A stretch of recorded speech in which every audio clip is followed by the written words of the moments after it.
start to record. Thank you all for being here today. And we feel that this is a very timely session as it is sort of grant season right now. And we've had the pleasure of working with Elaine now for almost a year. And she's so fabulous that we feel that her resources and her knowledge is really important to share with our downtown businesses, because since the pandemic, as the nice description that Elaine wrote states that there are a lot more grant opportunities out there for small businesses. And this information that Elaine is going to kind of highlight on is really kind of geared towards small businesses, but also grant writing in general. So it happens to really touch nicely on a lot of the different aspects which cross over to both. So just a couple of announcements before I pass it over to Elaine. On April 29th, that will be our next Zoom at Noon session. We're working with Missy Potter of Acri Books in downtown Ellsworth, and she's going to highlight her services that is really a personalized approach to bookkeeping. That's her style, is sort of collaborating with client and bookkeeper and her staff to sort of get you all what you need to be in line with your business geared towards growth. So Missy's on here. She's there. Give a wave, Missy.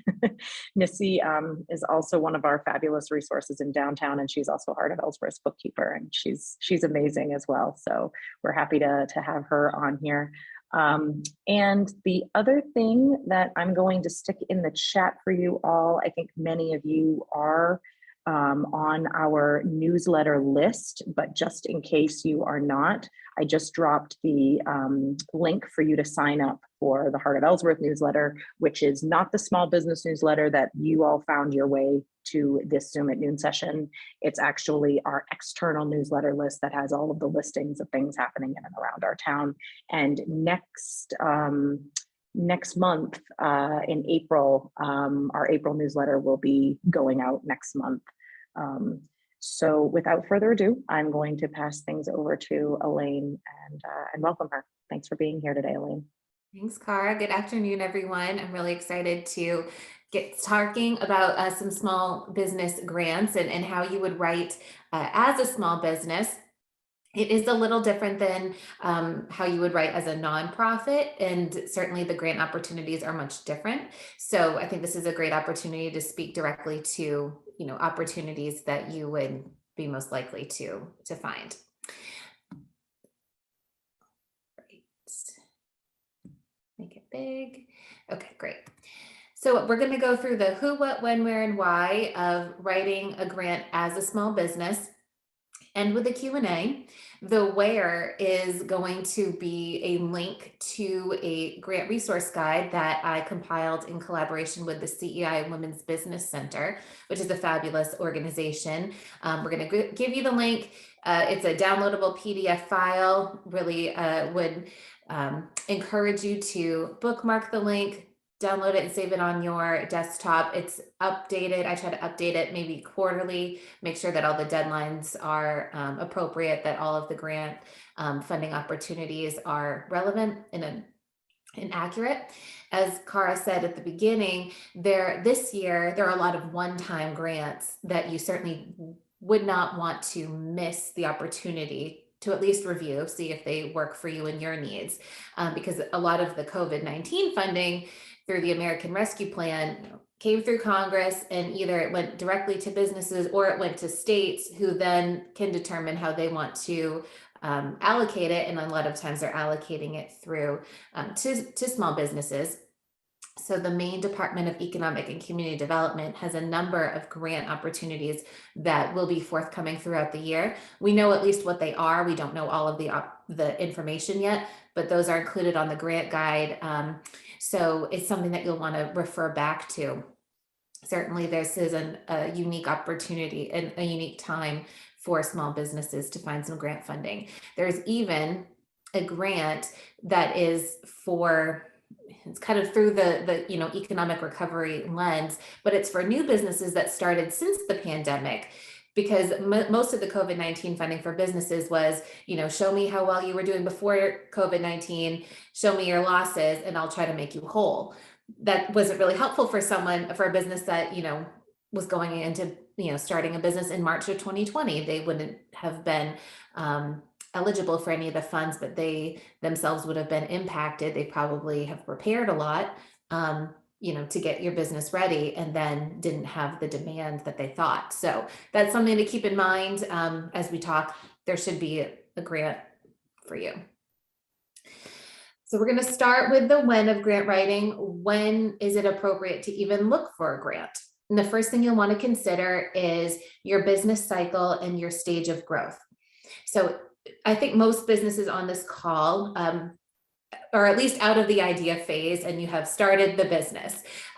Typically, grant funding is not the first type of funding that you'll use. You'll use the friends and family, you might have a loan, you have your personal savings. So typically, a grant funder doesn't want to be the first and or only funder of your business. They need to see that there's a lot of investment. So I think most of you have cleared that hurdle, but it's also appropriate to think about where your business is in your stage of growth. We're going to talk a little bit more in just a minute about why funders give grants to small businesses. It's obviously not charitable. They don't get that tax exempt status, but why? Most of it is due to growing jobs or growing GDP. So if your business is at a stage of growth, you're expanding, you're thinking about adding on a couple new employees, or maybe you want to buy, let's say, like a coffee roaster, and you want to vertically integrate your coffee shop instead of, supplying it all the beans. You want to roast them yourself. And so that will allow you to, increase production. Maybe that'll increase some jobs. That would be an appropriate idea for funding. But if you're really just staying the course, humming right along, a grant wants to be able to see, what's coming next. So how are they bringing you to the next level? So that's something to think about if your business is ready for that. Then thinking about when grants are available. Sometimes I get clients asking me in August, like, I have this great project ready to go, need some grant funding. And I have to say, you're going to have to wait a few months for grants to even come online. Most grants are available. If they're not rolling throughout the year, they're usually available in January through May. I know Heart of Ellsworth might have a different, specific grants have different deadlines, but in general, that's when you're going to want to be looking. Even when a grant is, it's live, then you might wait a few months to hear if you've been awarded, and then the grant funds might not come for a few months after that and hit your bank account. So something to think about the timing is when you actually need the funds. Grants are not a great way of getting funds immediately. Sometimes you don't even get a lot of time to plan. So the reason why we put together the grant resource guide, you'll see that the deadlines are not specific days. They tend to be like March, the month of March, because deadlines change a little bit, but also so that you can plan to get as much information as you can before the link goes live, because once the link goes live, you might only have 2 weeks to fill it out, which might be difficult for you, depending on whether January through May is a busy season. So once you've decided that it is an appropriate time to write a grant, or you've found one that works for you, you have to think about who's behind the grant, who the funder is. You're going to want to find their mission, goals, giving priorities, and who they've funded in the past. And this will give you a sense of, whether your ask fits within the type of projects they usually fund, but it also gives you the language to use in your application. So if you can find their mission and goals, you're going to want to take that language and, not copy paste everything, but you can, literally say, okay, this is their mission and goals, and here's how my project advances those goals or meets that mission. So that, makes you very compelling and clear. Then you'll think about your business and who is eligible for the grant. Some larger grants that might not be appropriate for everyone on this call, but some larger grants require that your municipality, the city of Ellsworth, actually apply on your behalf. So that means you're going to have to coordinate with the city to see if they would be willing to submit on your behalf. You are probably still going to write the entire grant and put everything together, but they need to sign some things. They need to be the one to actually submit. The funds will ultimately come to you, but they're kind of the intermediary. If the city is involved, it may mean that you need to go in front of the city council to talk about your project. It may mean that you need to open it up for public comment to see if that's something that the community wants, even if the community isn't funding, if it's a grant funder, but they still need permission basically from the community. So once a larger grant just means a lot more preparation. And again, as I will continue to reiterate throughout this presentation, many grants would fund an applicant if it means that that applicant will create more jobs. So if your project doesn't result in jobs within maybe, like, let's say 3 years of the grant, you might not even be eligible to apply. Then you'll want to think about who can help you write the grant. You can hire a grant writer, but if it something that you want to do DIY, you can ask an advisor, a friend, or a colleague to help you review your application to make sure it's clear and compelling. And that's because you're in your business 24/7. It's all, everything, it's all in your head. It's really easy for you to connect the dots. But for someone, a funder might not be running a coffee shop or a florist shop. They don't understand the jargon. They might not get that A + B = C. They might be like, how did we get to C? I'm not making that connection in my head. So when you take someone outside of your industry and say, can you just look this over?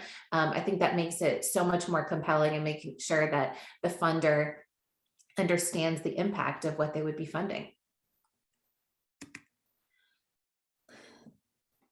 To give some background onto why, again, funders make grant funding available to small businesses, that typically falls within 2 buckets. These are very related, but I wanted to separate them because it's somewhat different on what they would be funding. The first is economic and community development. So if a funder is putting funds out for this purpose, their goals are typically to improve the economic and social conditions for low-income individuals. We're going to talk about how we can find what low income means, but they're trying to fulfill this social mission of helping the community thrive by funding small businesses.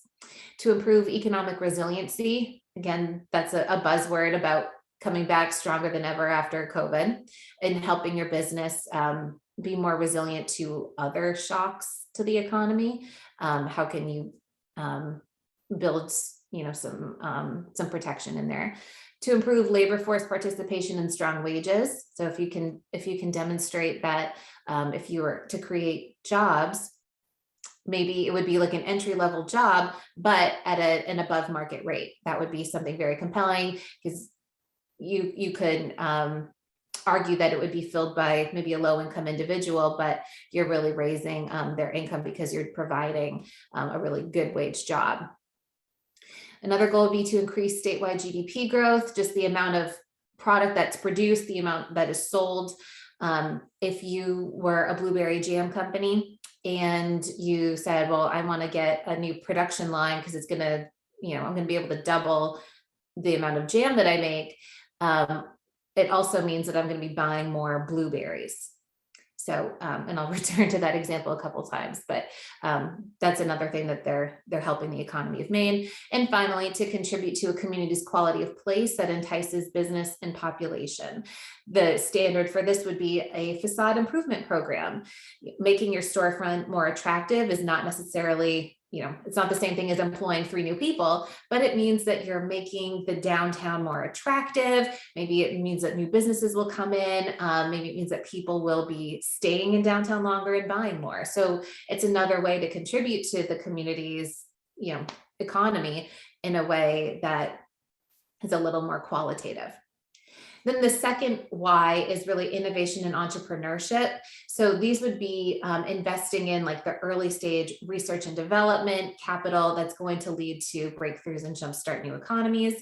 but it could also be to correct underinvestment in diverse and under-resourced entrepreneurs, in a way that, maybe a funder is saying, we know that entrepreneurs of color, low-income entrepreneurs, maybe female entrepreneurs don't get the same access to capital as others do. So we're going to focus on these entrepreneurs.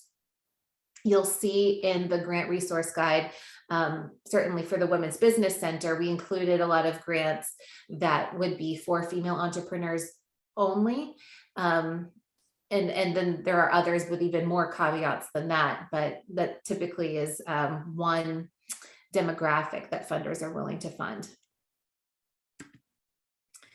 We're going to talk about what to actually put in your application to make sure that it's compelling. But first, I want us to just clear up some vocab. Match, you'll see whenever they say, here's how much money is available, but with this type of match. Match is just the additional money and or labor that goes towards the total budget of your proposed project. So let's say your project cost $100 and you were looking at a grant that said 1-to-1 or 50%, which means the same thing. What they're saying is, we're going to give you up to $50 and you have to come up with the other $50. So they're only going to give you half of your project budget. Sometimes you can put in like in-kind labor towards that $50. It depends on the funder. LMI means low to moderate income individual. This is actually like a number that you have to hit, and it's something that I'll show you how to get in a minute. But it typically means up to 80% of the average median household income, either of the state of Maine or the country. The funder might not differentiate. You could choose whichever number is more relevant to you. But typically, this is where we talk about the demographics of your service community, even entrepreneurs. If you as a business owner would qualify as LMI, that is an additional eligibility criteria that you can check.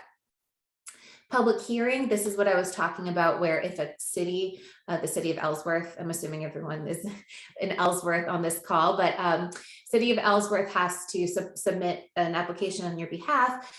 There may be a requirement that you have a special public hearing, which is an opportunity for residents and city councilors to comment on the proposed project.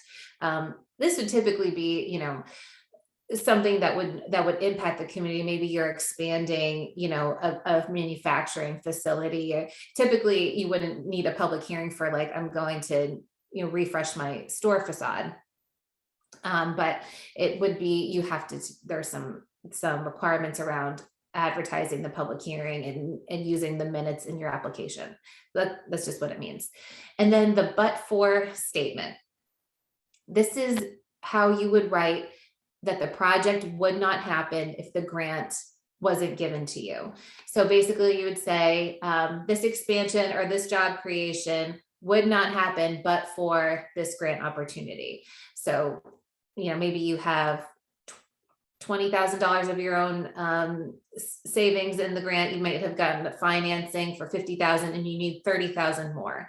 And you're saying, like, if I don't get this $30,000 from this grant, the project wouldn't happen, because the funder wants to see, they want to see that other people have contributed or that you've invested in the project, but they also want to know that you really need their funding, that, of all the good causes that they could put their funding to, you wouldn't be able to find funding in another venue. Below we have some sources of data to use in an application. Not all of these they might be too high level or too granular for your application, but it's a really great idea if you can stick in any information. And I'm going to talk very specifically about what type of information. If you can cite a few well-known pieces of data or data from some well-known sources, I think that really adds a level of credibility to your application, and puts it in the context that a funder can understand. So US Census might get a little granular. what I would suggest is going to this Maine Department of Labor. It's called CWRI, the Center for Workforce Research and Innovation. And they basically take all of the Maine related data from the census and just put it into this website. And it's really, they make it very visual. It actually is a really good website. It'll tell you, like what's the unemployment rate of Ellsworth, what's our population, what's, some key demographic information that you can pull to use in your narrative. You might also, there might be some industry studies or news reports about how your industry is being affected. The easy one would be to say, oh, COVID-19, shut all of these businesses down. It reduced walk-in traffic by this %. And you might just be able to use that line and say, this is an example of how my business is being impacted. Again, I don't think you need to write an academic thesis, but if you can find a few pieces of data that support your argument or your narrative, it makes it a lot more compelling. So now I'm going to match some data or some narrative that you would put into your application and why. I want to tell you exactly what to use and why you're going to use it so that you can make the application as compelling as you can possibly make it. So you might include, I should mention, I have like 9 things on this slide. Not everything you're going to be able to pull, not everything is going to be relevant. But again, putting a couple pieces into your application is going to make a funder go, I understand that. And I understand the importance of what you're doing and how it impacts a broader, the community more broadly. Because really what a funder is doing is they want to use their money by funding your business. They want to then have a larger community impact. So we're going to show them how funding one business actually has a ripple effect. So we'll start with, the poverty rate and median household income of your city or county as compared to the state or national average. Let's say that this isn't correct, but the Ellsworth poverty rate is 15%, whereas in Maine it's 8%. So basically our poverty rate is double that of the state. So really, we're really an in-need community. So what you're doing here is you're establishing the need in your community for good wage jobs and investment in the economy. And you also might be showing them that you're eligible based on whether they want to fund like an low to moderate income, an LMI community or entrepreneur. You might show that your population of color in your city, county, or even your workforce. If you employ a particularly diverse employee workforce, particularly within the state of Maine, which is not diverse at all, you're showing that an investment in your business will benefit a diverse population and promote equity. And equity is a big component of funding. Particularly right now, there's a lot of focus on how are we going to make sure that the dollars that we invest are shared, throughout the entire community. One piece of data that I really would hope that you're able to demonstrate is the percentage increase in capacity or profitability that your project will generate. So again, if you were making blueberry jam and you wanted to add a second production line, you have to be able to say, this is going to increase my output by double, it's going to triple my profitability. And within 5 years, I'm going to hire 3 more people. That is really confirming that your funding is going to make a sustainable long-term impact with real benefits to your business and your community. And when I say sustainable, I don't necessarily mean like environmental sustainability. I mean that this funding you need this funding to get to the next level, but when you're at the next level, you're not going to keep asking for grants year after year after year, right? You're putting yourself on a footing that maybe you don't have the investment to get there, but once you're there, you're going to be profitable enough to, operate the business without grant funding. You might take on loans. I think, they wouldn't be worried about you bringing on extra financing, but just that you're going to be able to operate your business. One particularly important component of what you want to talk about is local businesses and or natural resources, blueberries, lobster, that comprise your supply chain. So we want to show, again, if you're blueberry jam, you want to show that you're buying blueberries from, where are you sourcing your blueberries? Because it better be from Maine. Who are you using in your project? Maybe you're doing a marketing project. Marketing can sometimes be an eligible use of funds. Who in the community are you using? If you're going to use, I don't know, like some online, if you were going to use some online product or buy something from Amazon versus I'm going to buy it from a local supplier, I'm going to use a local partner to, complete my project.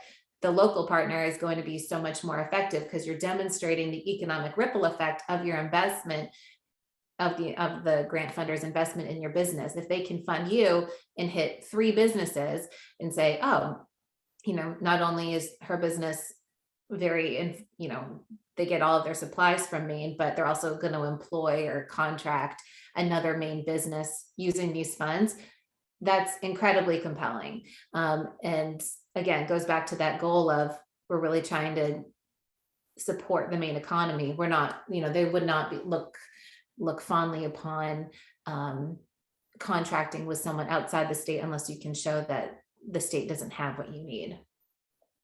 Might also show examples of your community service, including like apprenticeships or mentorships with local students, really building that local workforce pipeline. That would be huge because you're demonstrating the social ripple effects of investment. So, the economic, but also social. How are you serving an underserved community? I included apprenticeships and mentorships here, particularly because that's something with workforce that is particularly important to the state of Maine, because we want to make sure that we have good jobs here and connecting students with them so that they know that they have a future in Maine.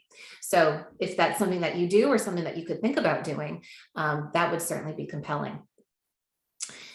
We spoke a little bit about this, but again, you want to show that you've invested in your business and why you aren't able to, kind of fully finance your grant project. So want to show that you've committed to the business. The grantor does not want to be the only funder of your grant project. They need to see that you're invested, maybe that there's another bank invested, but that their funding is also needed. So you can say, look, I've maxed out. I have this amount of funding that I can put into the project. I've gotten a loan for this much, but there's still a gap. Maybe it's that prices have just shot up and you can't do the project anymore for what you thought you were going to be able to do it for. So again, just be really clear about why you need the funding. You might also talk about your improvements to your storefront. Maybe you moved into a building that was run down and you've made it one of the most beautiful buildings on the block. So you're demonstrating the value your business brings to a blighted area. Again, it's that kind of qualitative, and this is something that you can just do a quick search on, is like, okay, are there any statistics that show like how, revitalized facades improve the economy of an area? Because you can talk about the fact that consumers spend more time in the downtown. That means they're going to buy more. It means that they're, the economy is thriving. That's something that you can show as your economic value to the area. We'll show how you otherwise serve an otherwise underserved market. Maybe there's no feed store within 75 miles of where you are. So you're establishing the need for your business in the local economy and basically saying, look, if we don't continue to grow and thrive, our community is going to be at a total loss. And the people that we serve aren't going to have the resource that we provide anymore. Not that you would have to be going out of business, but just that you're an important part of the community and that you're really meeting a need. Grantors certainly wouldn't want to fund a business that isn't meeting a demand in a community. And then you'll want to, of course, put in other information about your business's mission, purpose, and the connection to the community, really aligning with that language that your funder has. So whatever their mission is, whatever their goals are, what they want to fund, you can put that right in your application and be like, yes, we meet this, and this. Like, I'm beating you over the head with the fact that we are a perfect fit for you. And do that, because they read so many grant applications. You might think, oh, they can infer this, but I would not rely on having a grantor or a reader, infer something, especially because in a lot of instances, if you're getting if a funder gets a lot of applications, they are going to make sure that their board members are reading applications, maybe some staff members are reading their applications, and they might not all have the same level of involvement in the organization as you think they do, or familiarity with what their organization does. So think about that. Maybe maybe it's a board member who's only been on the board for 6 months. Like, they're going to need to know a little bit more about why you would be a good fit. It's kind of some behind the scenes stuff, but that's what you learn, that, your grant might not be read by the person that you think it's going to be read by. Okay, so I hope that those were some really applicable tips on what you want to make sure is in your grant application. Even if you can't use everything, though, by including some in your narrative application, I think you're going to make a much more competitive ask. So I have the URL right here. Is just, pen-name.com/grant writing. I think what I'd like to do is take some questions, and then we can go into the grant resource guide that I have. We can go online and go through it. Does that sound okay, Cara? Because I want to make sure we get to questions, and then I don't want to go crazy on the. Yeah, Elaine, that's perfect. And I did just stick the link in the chat. So if everybody wants to, click on that or save the link or whatever they want to do, Elaine launching into questions makes a ton of sense. Okay, great. If anyone is you might be going to the link right now. We'll do Q&A, but you scroll down, there's like a gold bar that says featured project, and you hit the download button, and it's right there for you. So, perfect. I would love to open it up to questions. Would you like me to not share my screen, Cara? So, I just unshared your screen. I don't know if you can see or not, but I just wanted people to be able to see you if they were trying to. Yeah. So, Are there any questions for Elaine? I know some of you may have popped in a little bit late. So just kind of wanting to make sure that even if you feel like your question may have been answered at the beginning and you missed it, feel free to ask, because questions always beget more questions, which is good. And feel free to just take yourself off mute too, if you do have questions.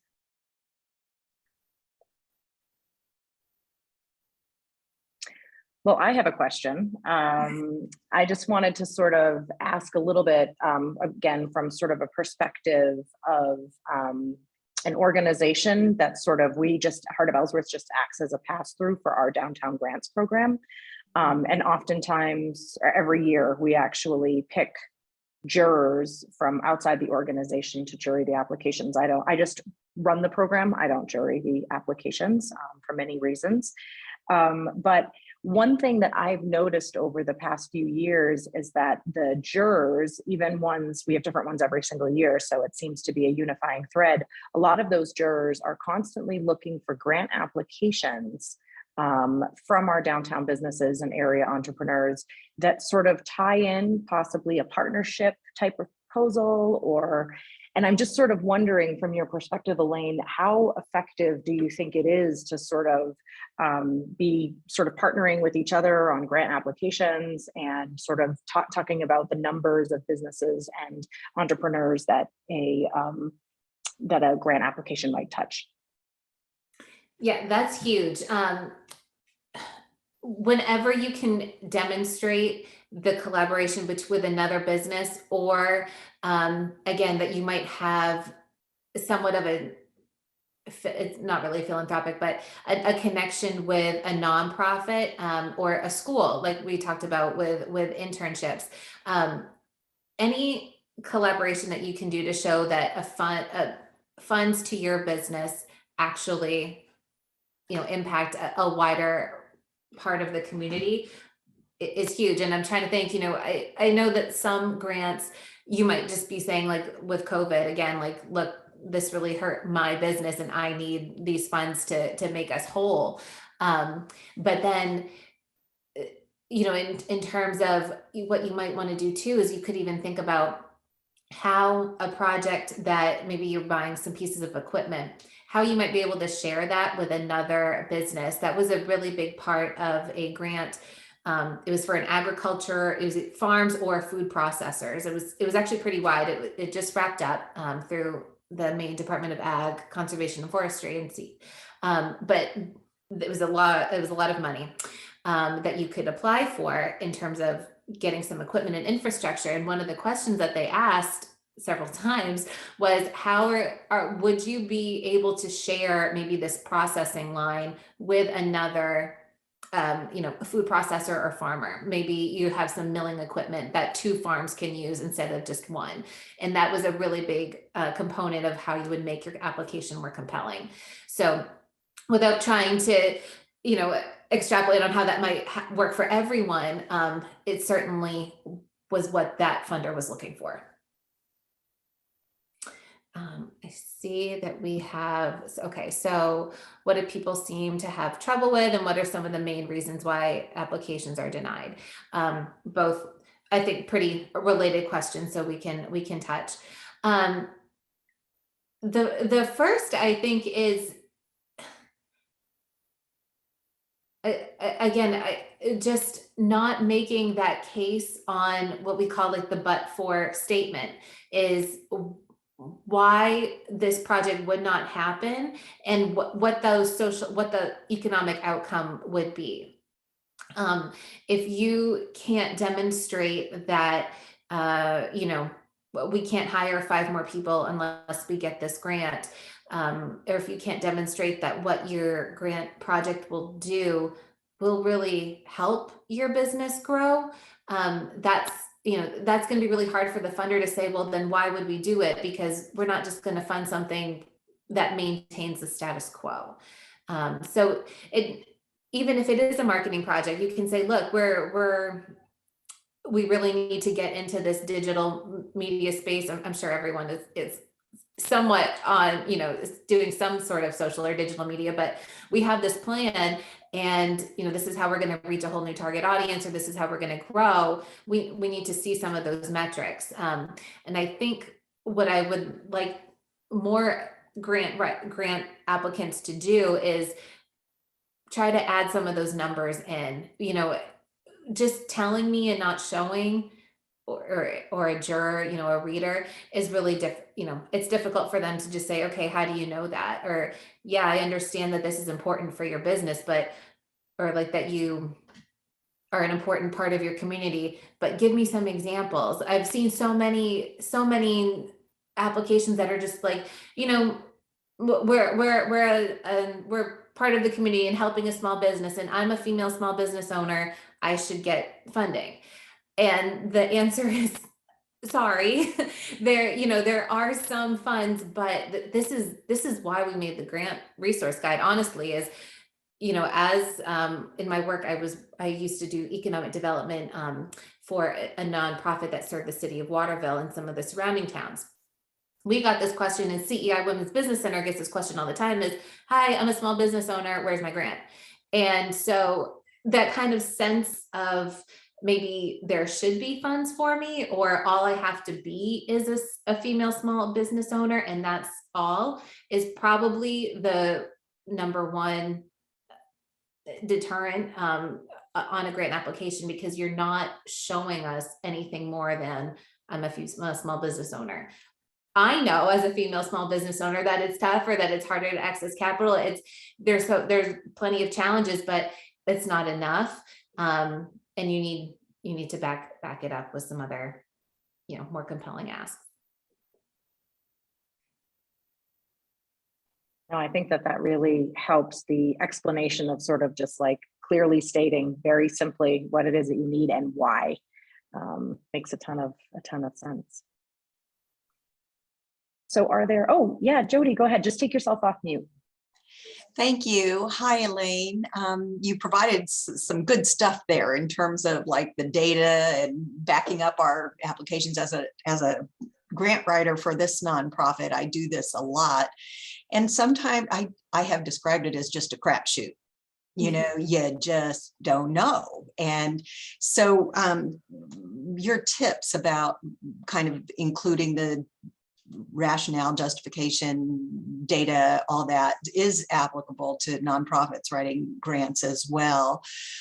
Is this guide that you provided also, does it have any resources good for nonprofits, or is it just small business? And anything else you can kind of just connect the dots between what you said and nonprofits would be appreciated, but I don't want to co-opt your sharing. So if you can, great. If not, that's okay too. Absolutely. And I'm sure many small business owners on this call might be board members or volunteers for nonprofits. So maybe you can take some of what I'll say and apply it to, you know, those commitments. Most grants that are available for small business are also available for nonprofits, but not all of them. Particularly within the economic recovery and resiliency, there might be some that are just specifically for small businesses. But on the flip, most grants are available for nonprofits. So typically it's whether or not a small business is eligible is really the linchpin, which we really tried to make sure in this grant that we left no stone unturned for what a business might be eligible for, even going through a municipality, which is, you know, you would get the funds, but you know, whether or not you're the applicant might change. In terms of how you would write for a nonprofit targeted grant, most of it applies, but obviously the focus on the economy is not as big of a focus. It's really more who you're serving. I would certainly say that the equity and serving underserved populations is huge, and I would have magnified that a million times more if I was, you know, speaking more to a nonprofit. As every grant that I have written in the past 2 years has a much larger focus on the makeup of your board and your organization in terms of equity, in terms of diversity and inclusion, in terms of how you include your service population within your organization's governance. Do you have someone that represents who you serve on your board? Do you include them in how you evaluate your programs? That is a much bigger focus. And then you might be looking more at the outcomes for your service population. So it might not be at all how your business affects the economy, but it's how you're improving health outcomes. Or I'm trying to think for hospice on what other outcomes that might include, but I would you like me to go through the guide a little bit and just talk about how to use it? Yeah, if there are no other questions, we can sort of, it looks like we have a little bit of extra time. So if Elaine, if you think that's a great direction, and if everybody on here feels like that would be helpful, feel free to just give a thumbs up or whatever if you don't. Okay, looks like let's go. Let's go. Let's go. Okay. All right. So again, as I said, this was actually, it wasn't last updated in August 2021. I have to change that. It was last updated in March 2022. Okay, great. Welcome, CEI Women's Business Center. So we'll get to the table of contents. This is all hyperlinked. So how it's organized is how you can use the funds, not necessarily what your business does. A lot of these grants would be applicable whether you make blueberry jam or you're a florist. So how we tried to, instead of doing all the different sectors that you could possibly be, the one note on that is if you're an artist or if you are within food, bev, and ag, there are grants that are specifically for those industries. But most of these grants would be open to all small businesses. So we have some research, development, and innovation here. We have, again, if you're an artist, the largest one is probably this marketing and storefront improvement, because it includes like every town that has a facade improvement program. We tried to make sure that it was in this guide so that, you know, whether if you're in Holton, if you're in Kittery, you would know that that's something that your municipality offers. We have Heart of Ellsworth on this guide for their downtown business grants. But let's go to, we'll go to workforce, job creation, and entrepreneurship. So you'll see here, again, we just have, you know, what the grant is, a little description, how much you can apply for, whether if deadline is NA or rolling, it just means you can apply anytime. And then we have a link so that you can, you know, find the application or find more information. Sometimes you have to contact someone in order to get it going. So we have some some of those obviously wouldn't be eligible.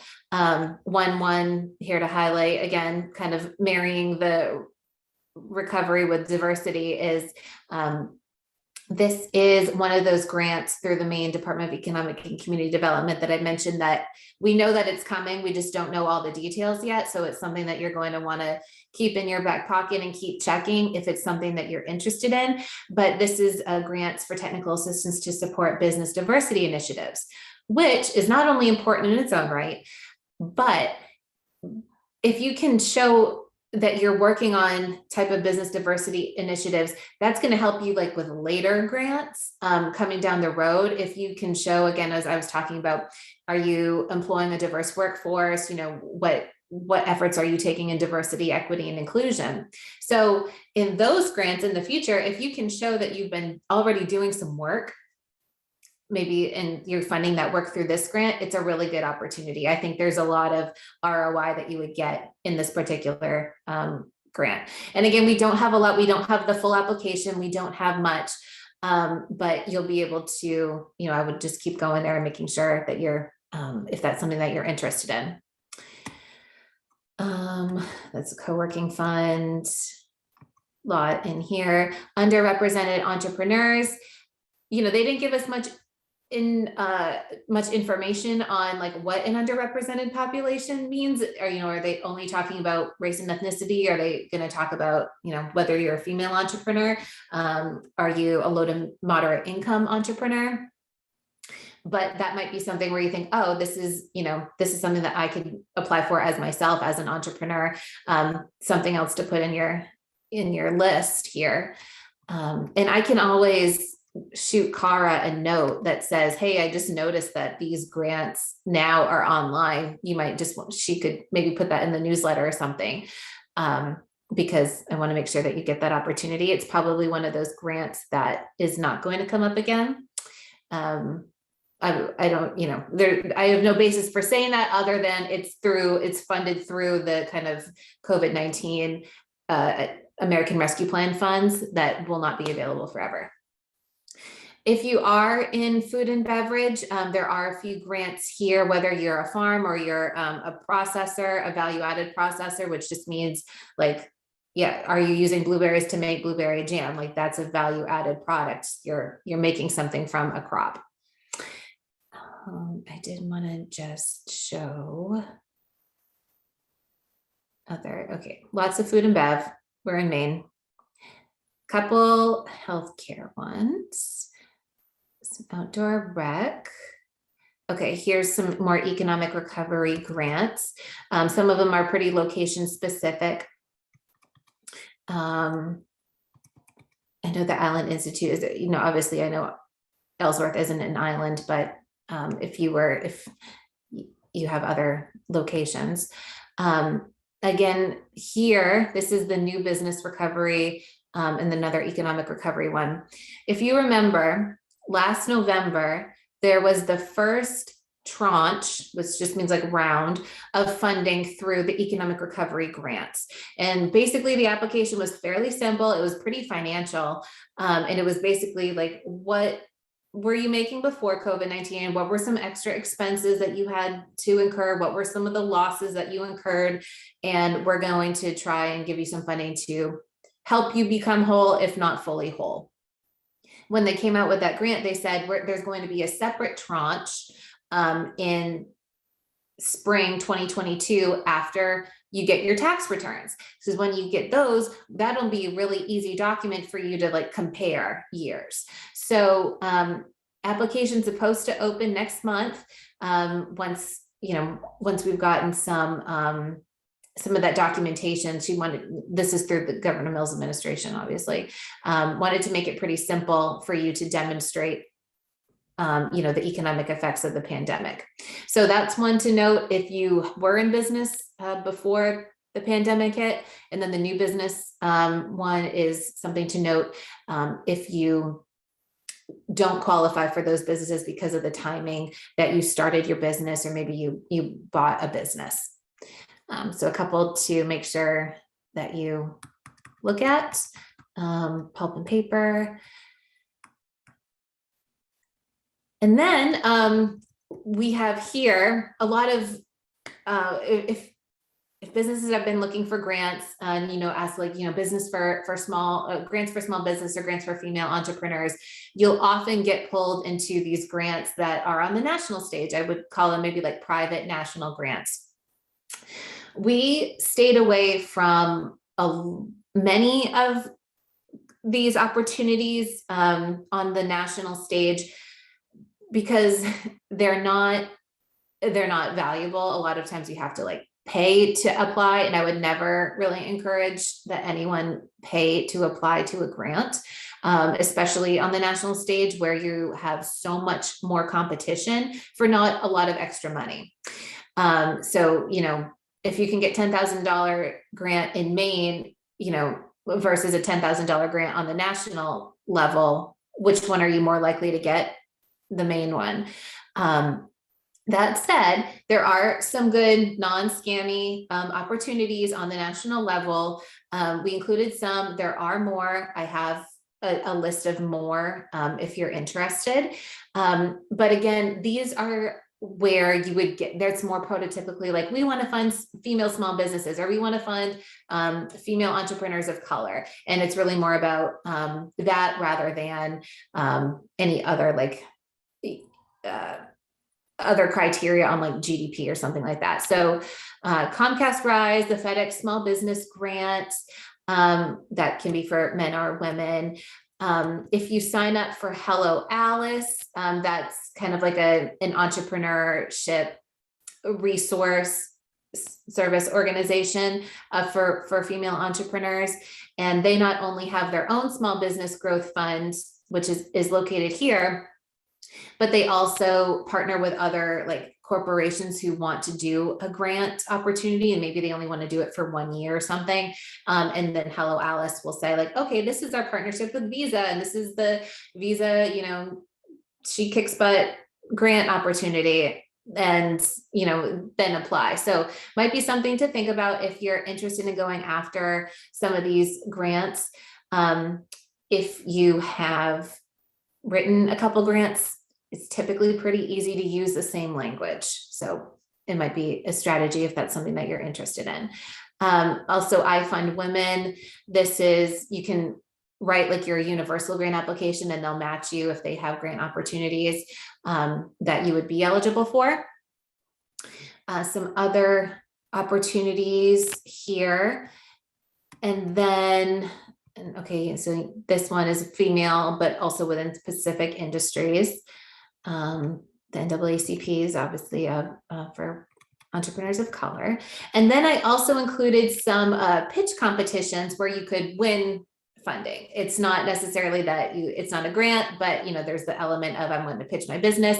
But Maine is a pretty friendly environment for entrepreneurs and small businesses. So we do have a lot of pitch competitions where you can earn some money. And there are a couple here. You'll see that it costs some money. And I know what I said about paying to apply for a grant. I don't believe that this fits in with what I said before, because you're really paying for the accelerator, you know, all of the mentorship and like knowledge that you're going to be gaining. So it's more of a professional development opportunity that you can then, pitch for a prize. So there are a few in here, and that's the guide. It is a very comprehensive guide. We spent a lot of time on it. So hopefully this can be, your jumping off point. But I see that we're right at 1 o'clock. So if there's an outro, I wanted to give you time for that. Elaine, that guide is updated every year, true? I try to go in every quarter. Oh, okay. So it was updated, and we just didn't change the title slide. I promise you that it was updated as of early March 2022.